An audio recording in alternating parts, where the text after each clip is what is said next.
हैं कि उनमें बहुत सारे लोग मुखबिर थे, मुखबिरी किया करते थे। तो जो अंडरग्राउंड हैं तो वो सोचो कैसे उत्सव मना पाएंगे। वो अंडरग्राउंड ही काम करते थे, पहले भी अंडरग्राउंड काम करते थे और आज भी वो अंडरग्राउंड रह करके ही काम कर रहे हैं। और जब कभी उनसे स्वतंत्रता दिवस की बात करो या स्वतंत्रता की, तो कई बार देखने को मिलता है कि वो मुंह फेर लेते हैं। जिन्होंने तिरंगा का कभी सम्मान न किया हो, जिन्होंने तिरंगा का कभी सम्मान न किया हो, वो आज तिरंगा लेकर के यात्रा निकाल रहे हैं। सच्चाई तो यह है, भाजपा और आजादी विलोम है, एक दूसरे के विपरीत हैं।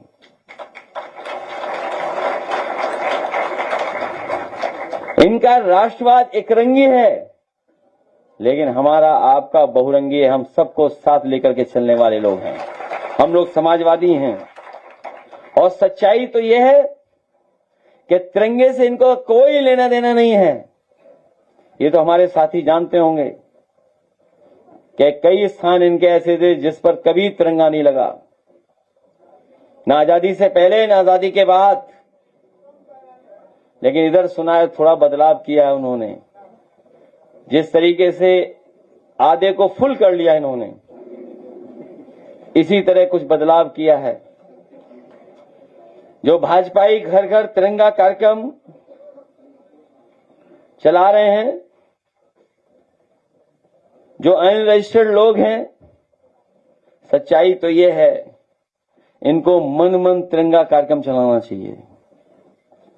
घर घर तिरंगा वाले कार्यक्रम चलाने वाले लोगों को, जिन्होंने कभी तिरंगे का सम्मान नहीं किया, उन्हें कम से कम मन मन तिरंगा कार्यक्रम चला करके एक बार दोबारा उन्हें साबित करना चाहिए कि वो जिस तरीके से आम जनता राष्ट्रवादी है वैसे वो भी हैं।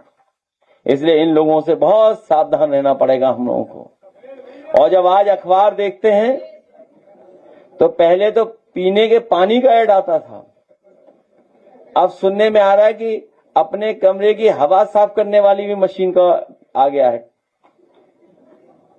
अगर आज अखबार खोल के देखोगे आप, तो पहले पानी पीने का साफ कैसे पानी उपलब्ध होगा, जीरो बैक्टीरिया कैसे होगी, या पानी के जो पैरामीटर्स होते हैं वो कैसे बेहतर होंगे, उसके लिए ऐड आता था, विज्ञापन आता था।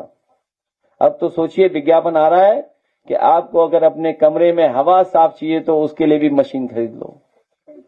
सोचिए हमारी कितनी प्रदूषित हो गई है हवा, मिट्टी का क्या हाल है, पानी का क्या हाल है, नदियों का क्या हाल है।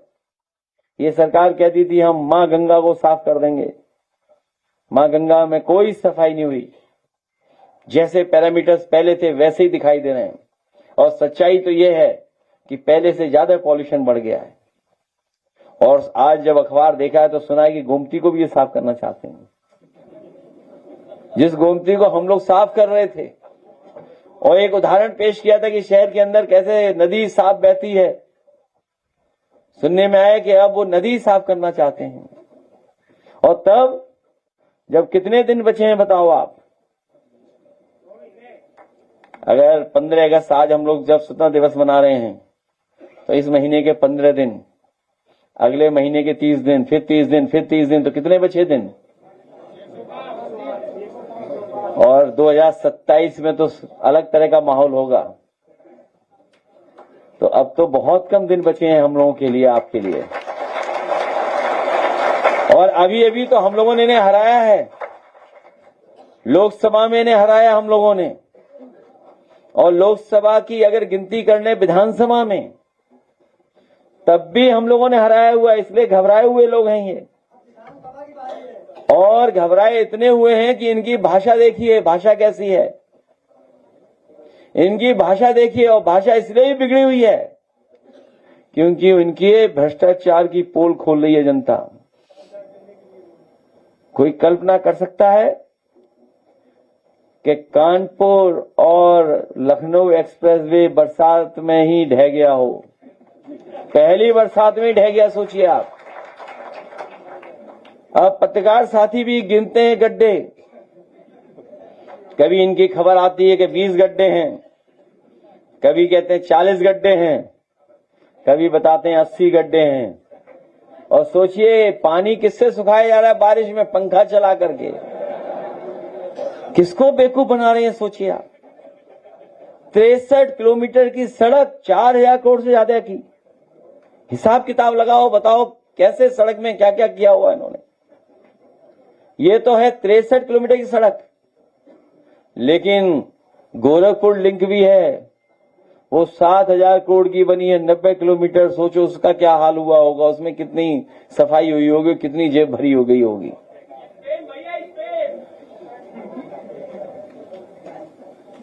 और जल भराव की तो तस्वीरें हर जगह से आ रही हैं। अभी तक तो हम लोग सोचते थे कि गोरखपुर में ही नाव चलती है केवल, लेकिन अब तो नए एयरपोर्ट पे भी नाव में ही चलेगी, नाव पे ही चलना पड़ेगा। अभी लोग केवल बात कर रहे थे कानपुर और लखनऊ एक्सप्रेस वे की, तब तक एयरपोर्ट में भी पानी भर गया।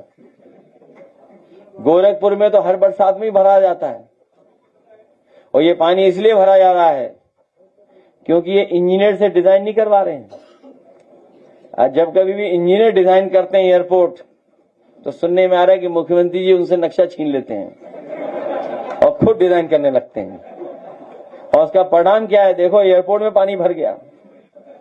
कानपुर और लखनऊ एक्सप्रेस वे भी लगता है उन्होंने डिजाइन किया है, और गोरखपुर भी अपना डिजाइन कर रहे हैं।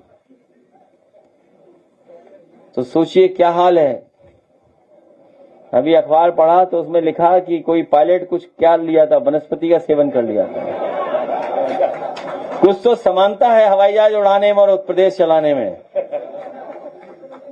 कुछ तो समानता है ही हवाई जहाज उड़ाने में और प्रदेश चलवाने में। इसलिए बहुत बड़ी चुनौती हम लोगों के सामने है। उत्तर प्रदेश को हम लोग ठीक कर लेंगे तो सब चीजें ठीक हो जाएंगी। हमारा आपसे यही निवेदन है, जब हम लोग स्वतंत्रता दिवस के दिन हम लोग एक हुए हैं और यहां पर बैठे हैं, तो संकल्प लें कि हम लोगों को समाज में भाईचारा लाना है, बंधु राष्ट्र लाना है, प्रेम बढ़ाना है, भाईचारा बढ़ाना है। वहीं हमें यह भी याद रखना है कि संविधान है तो स्वतंत्रता है, और संविधान नहीं है तो हमारी स्वतंत्रता अपने आप छिन जाएगी। इसलिए संविधान है तो स्वतंत्रता है, और संविधान से ही स्वाधीनता है, ये भी हमें याद रखना पड़ेगा। और जितना संविधान हमारा मजबूत चलेगा उतना ही लोकतंत्र हमारा मजबूत दिखाई देगा। इसलिए संविधान को अगर ये ठेस पहुंचाएंगे तो हमारे लोकतंत्र को भी ठेस पहुंचेगी। इसलिए इनसे बहुत सावधान रह करके हमें मुकाबला करना है। इन्हीं शब्दों के साथ आए हुए बच्चों को बहुत बहुत बधाई देता हूं मैं, जिन बच्चों को आज हम लोगों ने लैपटॉप से सम्मानित किया है।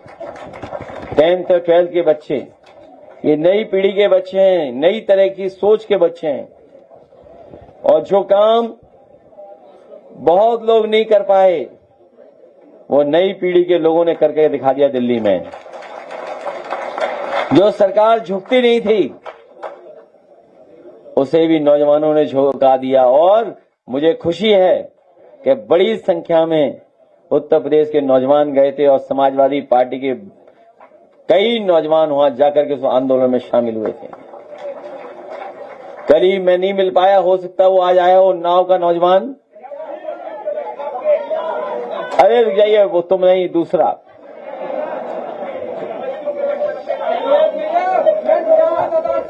इनका कागज ले लो, कागज ले लो। इसलिए आप सबको मैं बधाई देता हूं। अभी जब प्रेस के साथी चले जाएंगे, तो आप लोगों के भी जगह बन जाएगी। इसे धक्का मक्का मत मारो। और मेरा अपने कार्यकर्ताओं से निवेदन है कि एक दूसरे का सम्मान करें, एक दूसरे की मदद करें, एक दूसरे को जगह दें। जब लखनऊ में, और लखनऊ की संस्कृति यही है कि पहले आप, तो फिर जबरदस्ती क्यों करते हो आप? ये लगता है बीजेपी की सरकार में सब भूल गए पहले आप वाली बात। इसलिए अगर पहले आपका सम्मान करोगे या पहले आपकी बात करोगे तो सबको स्थान मिल जाएगा। और पीडीए की लड़ाई और सामाजिक न्याय के राज की स्थापना की लड़ाई हम लोग लड़ते रहेंगे। जो काम समाजवादियों ने किए वो नहीं कर पाए, इनका हर काम खराब हो गया, लेकिन आपका कोई काम खराब नहीं हुआ है। मेट्रो वैसे ही चल रही है, एक्सप्रेसवे भी वैसे ही चल रहा है। और एक मंत्री था जिसने गड़बड़ किया था, शायद सरकार ने उसे हटा दिया। उसे पूरी सड़क बनानी थी, लेकिन सुनने में आया कि पैच वर्क कर करके पूरा माल निकाल लिया। आगरा लखनऊ एक्सप्रेसवे बताओ कब बना था? 16 में तब उद्घाटन हुआ था, जिसपे हवाई जहाज उतरे थे। और अगर इनकी सड़क पे हवाई जहाज उतर दो तो क्या होगा हवाई जहाज का? या सड़क चली जाएगी या हवाई जहाज ही चला जाएगा। और एम्बुलेंस आज भी समाजवादियों की देन है। सोचिए, कैंसर इंस्टीट्यूट, जहां बड़े पैमाने पे गांव गांव कैंसर फैल रहा है।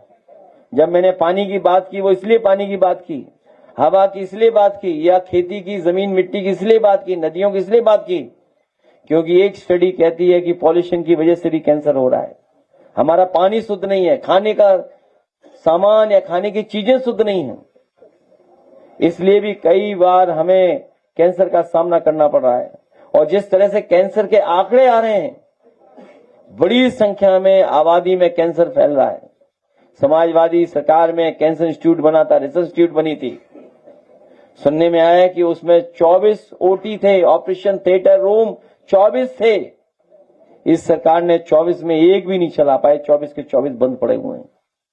केवल अपने पार्टी के नेता की वहां लगा दी प्रतिमा, उसके अलावा कोई काम नहीं किया। तो अस्पताल की व्यवस्था खराब कर दी, एम्बुलेंस की व्यवस्था खराब कर दी, दवाई है नहीं, इलाज है नहीं।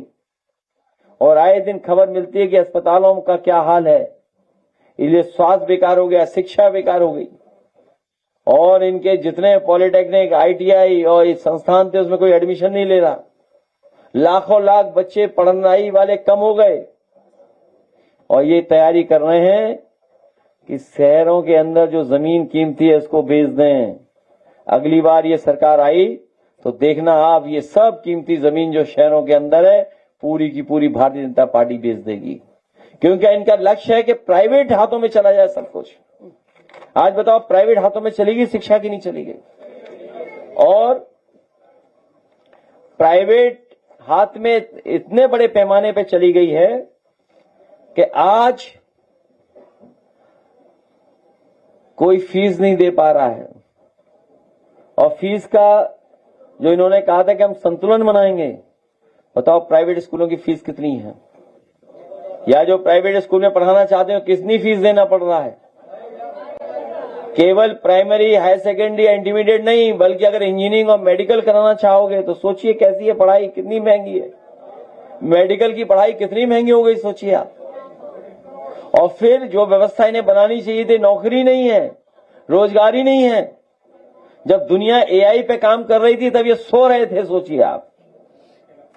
जब एआई पर काम चल रहा था तब ये सो रहे थे। और हमारे मुख्यमंत्री जी क्या जाने एआई के बारे में। जब अयोध्या गए, रिकॉर्ड बनाया, वर्ल्ड रिकॉर्ड, वो चंदा ही नहीं पकड़ पाए कि कौन ले गया चंदा। सोचिए, चंदा पार हो गया। कोई कल्पना कर सकता है कि भगवान पे चढ़े हुए चढ़ावे की चोरी हो जाए? बताइए, इससे बड़ा महापाप क्या हो सकता है? अगर ये महापाप किसी ने किया है तो वो भारतीय जनता पार्टी के लोग शामिल हैं जिन्होंने ये महापाप किया है। इस देश की भोली भाली जनता और इस देश के श्रद्धालु लोग या इस देश के तमाम हमारे गरीब कभी भूल नहीं सकते हैं कि उन्होंने जो चढ़ाया था उसको चोरी कर लिया भारतीय जनता पार्टी के लोगों ने। इसलिए आपको, हमको सावधान रहना पड़ेगा। जो भगवान के चढ़ावे की चोरी कर सकते हैं, वो बताओ सड़क के काम की चोरी क्यों नहीं कर सकते? दवाई में चोरी क्यों नहीं कर सकते? तहसील में क्यों चोरी नहीं कर सकते? पुलिस की चोरी क्यों नहीं कर सकते? इसलिए अब समय कम बचा है हम लोगों के लिए। हम लोगों की अपनी तैयारी पूरी रखनी है। बहुत कम दिन बचे हैं। अब चुनाव शुरू हो गया एकदम, बट टिकट तय करनी है।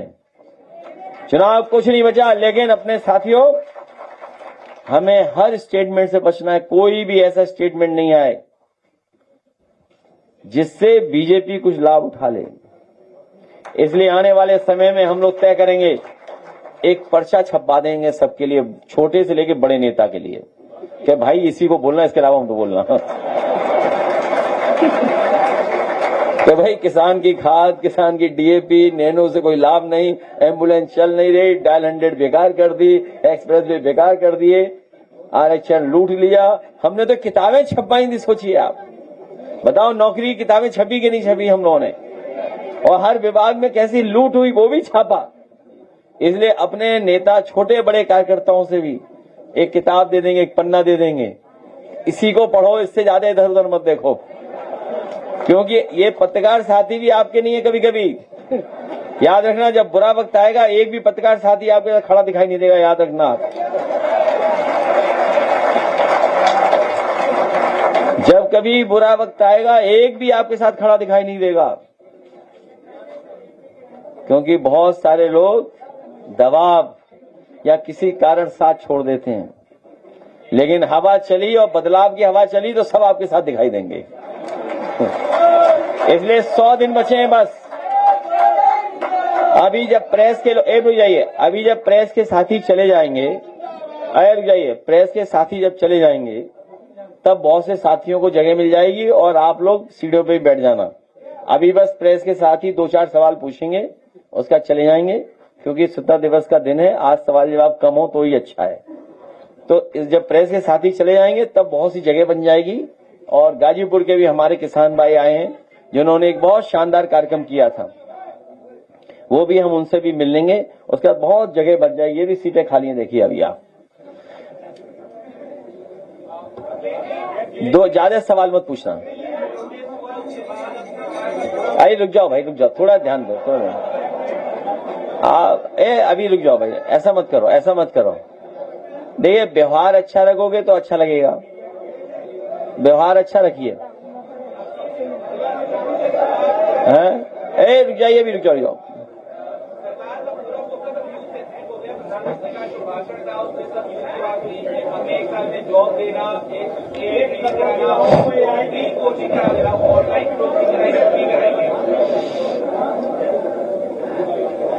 ये नई बातें इसलिए बोली जाती हैं कि पिछली बातों पर सवाल न किया जाए। जो पिछली बातें भूल जाएं, ये समय होता है सरकार को अपना रिजल्ट कार्ड देने का भी, कि पिछले वर्षों में ये फैसले लिए थे, उसके परिणाम ये हैं। अगर केवल हम इन्वेस्टमेंट की बात करें, रोजगार की बात करें, नौकरी की बात करें, तो हर मामले में हम लोग पीछे हैं। और जब हम विकसित भारत का सपना देख रहे हो तो पूरे देश में 150 से ज्यादा पेपर लीक हुए हों, और यूपी में बाकायदा हमने आपको बताया कि 20 पेपर लीक हो चुके हैं। तो जहां पेपर लीक होते हो, नौकरी सरकार न दे पा रही हो, इन्वेस्टमेंट नहीं आया हो, और इन्वेस्टमेंट के बारे में बात नहीं कर रहे हैं, और जो सपना दिखाया था $1 ट्रिलियन इकोनॉमी का, वो $1 ट्रिलियन इकोनॉमी बनाने के लिए क्या कर रहे हैं कि 1 लीटर गोमूत्र के इतने पैसे आपको मिलेंगे। सोचिए, $1 ट्रिलियन इकोनॉमी का सपना दिखाने वाले क्या बता रहे हैं आपको कि 1 लीटर गोमूत्र में इतना पैसा मिलेगा। हमने तो कई बड़े बड़े डब्बे खरीद लिए हैं। तो आप सोचिए इन बातों को।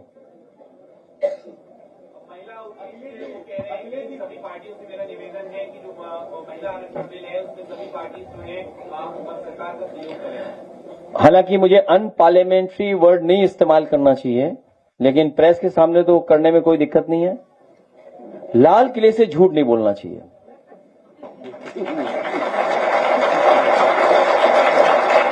लाल किले से झूठ बोलने का स्थान नहीं है। वो हमें स्वतंत्रता दिवस के समय पर अपना पुराना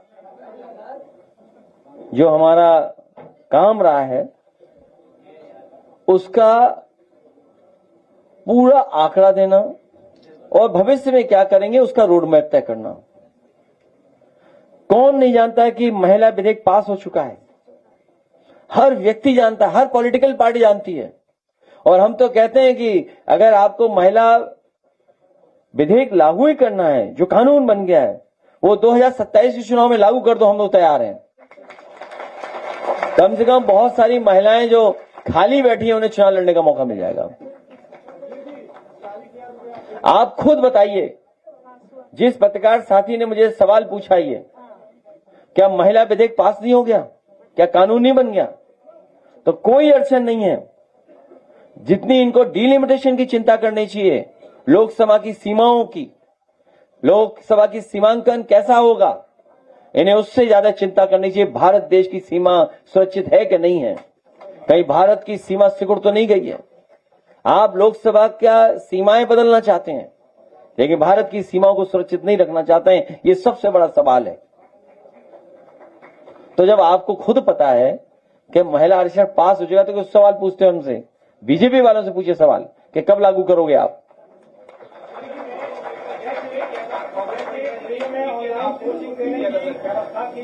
मैं, ये परंपरा बहुत गलत है। लोग सत्ता में आते हैं, सत्ता में चले जाते हैं, सत्ता में आते हैं फिर सत्ता से बाहर हो जाते हैं।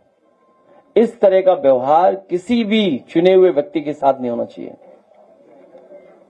जो लोकसभा की सांसद महुआ मित्रा हैं, उनके साथ जो व्यवहार हो रहा है, या वहां की मुख्यमंत्री जो पूर्व में रही ममता बनर्जी जी, उनके साथ भी जो व्यवहार हो रहा है, ये व्यवहार लोकतंत्र में कभी स्वीकार नहीं करना चाहिए। आज सरकार में हैं, कल सरकार में नहीं रहेंगे। आज जो लोग सत्ता में बैठे हैं वो कल नहीं थे सरकार में, और हो सकता है कल न रहे सरकार में।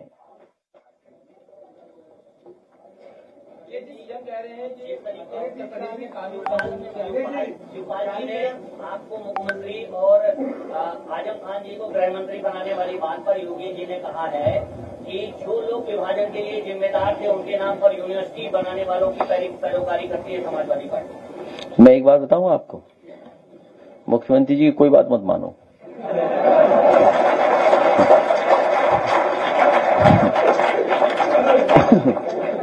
अगर तुम मान लिए तो तुम्हारा भविष्य खतरे में पड़ जाएगा। आप बताओ, जब मुख्यमंत्री जी नहीं आए थे उत्तर प्रदेश में, जब मुख्यमंत्री जी उत्तर प्रदेश में नहीं थे, ये एक रंगी, तो आपका बुखार 500 mg में उतर जाता था। आज बताओ कितने की लेनी पड़ती है गोली, बताइए आप। बात समझ गए? इसलिए मुख्यमंत्री कोई बात मत मानना। अगर मान लिया आपने तो बर्बाद हो जाओगे आप।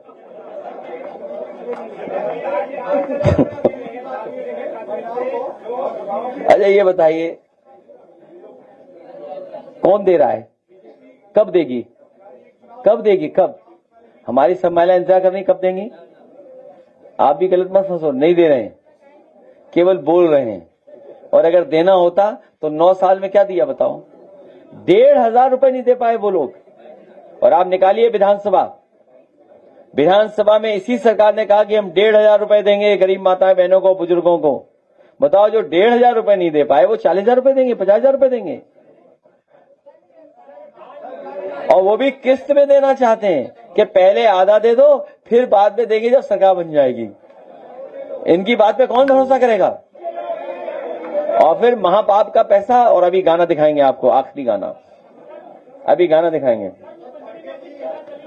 एक किसी ने, हमारी पार्टी के बहुत अच्छे समर्थक ने गाना बना के भेजा है थ्रू AI, और अगर आपको बुरा लगे, खराब लगे तो AI को डांटना। भाई उसने गलत बना दिया गाना, हम क्या कर सकते हैं उसके लिए?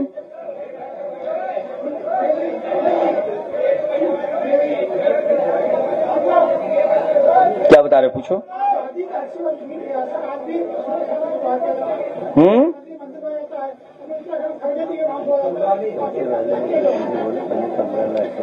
तुम भी मत जाना ना, तुम्हारी भी कुर्सी धोई जाएगी।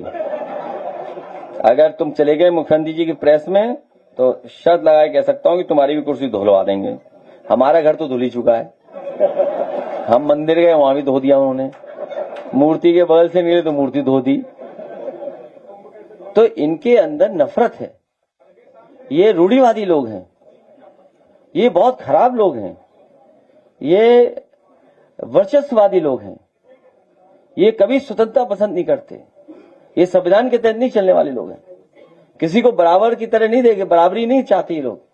ये हमेशा भेदभाव के पक्षधर लोग हैं। और अगर आपको पैसा कमाना है तो गौमूत्र इकट्ठा करने लगो।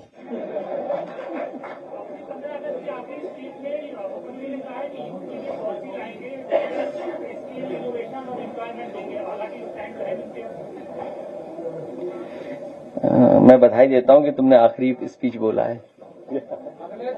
इतना ही संदेश बहुत है।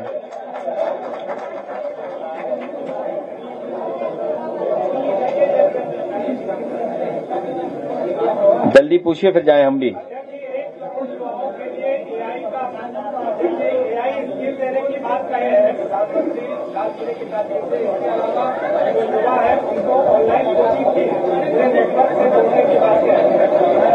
हमारे मुख्यमंत्री जी एआई नहीं जानते हैं, बस इतना समझ लो। नई सरकार आएगी तब भविष्य सुधरेगा नौजवानों का।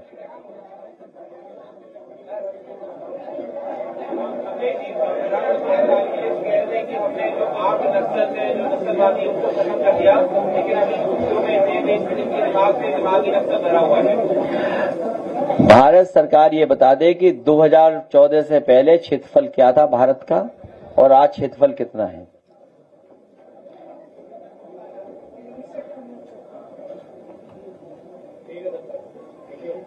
अब आप लोग को गाना दिखा दूंगा, सुना दूंगा, उसके बाद आप जाएं, जिससे कि हम अपने कार्यकर्ताओं के बीच में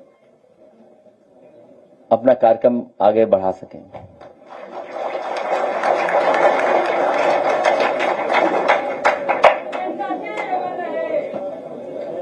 जैन जी, लास्ट क्वेश्चन। मेरा सवाल ये है कि खबरों में ऐसा देखने को मिल रहा है कि जो वर्तमान की सरकार है महिलाओं को अकाउंट में डायरेक्ट पे करने वाली है, क्या खबरें हैं या अफवाह? मुझे इसकी पुष्टि नहीं है। सर, आपके पास क्या विजन है महिलाओं के लिए? अगर आप सरकार में आते हैं तो आप कितना अमाउंट महिलाओं को लाभ होगा? समाजवादी पार्टी ने पहले भी समाजवादी पेंशन महिलाओं को दी थी 500 रुपए प्रति महीना। समाजवादी पेंशन पुनः शुरू की जाएगी बढ़कर के, और अभी अभी तय किया हम लोगों ने, और पिछली बार भी आपको गणित बताया था कि 40,000 रुपए साल अपनी माताओं बहनों को देने का काम समाजवादी सरकार में होगा। और इसलिए क्योंकि 3,000 गुणा 12 36,000, और इतने साल जो नहीं दिया उसका इंटरेस्ट 4,000, तो कितना हुआ 40,000। जब आप बड़े बड़े उद्योगपतियों का 10 लाख करोड़ माफ कर सकते हैं, सरकार का गरीब जनता का पैसा उद्योगपतियों को दे सकते हैं, तो वही पैसा बचा करके हम अपनी माताओं बहनों और गरीबों को बांटने का काम करेंगे। और याद कीजिए, जब लैपटॉप दिया था तो कितने हजार रुपए का था उस समय? लैपटॉप कितने हजार रुपए का था? 30,000 रुपए का था। और कन्या विद्याधन दे रहे थे हम लोग, और 10वां पास बेटियों की मदद कर रहे थे।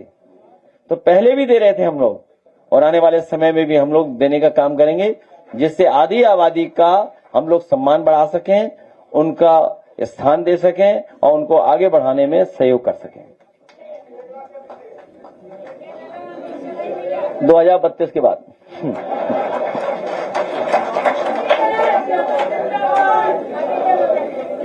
तो एक गाना वो भेजा है मैंने, ऐसे नहीं आया, वो अभी आ रहा होगा। तो एक गाना देख ले, तो मैं किसान भाइयों से मिल लूं, फिर मिलूंगा आपसे, ठीक है? किसान भाइयों से मिले। आइए बैठिए, अभी हो रहा है।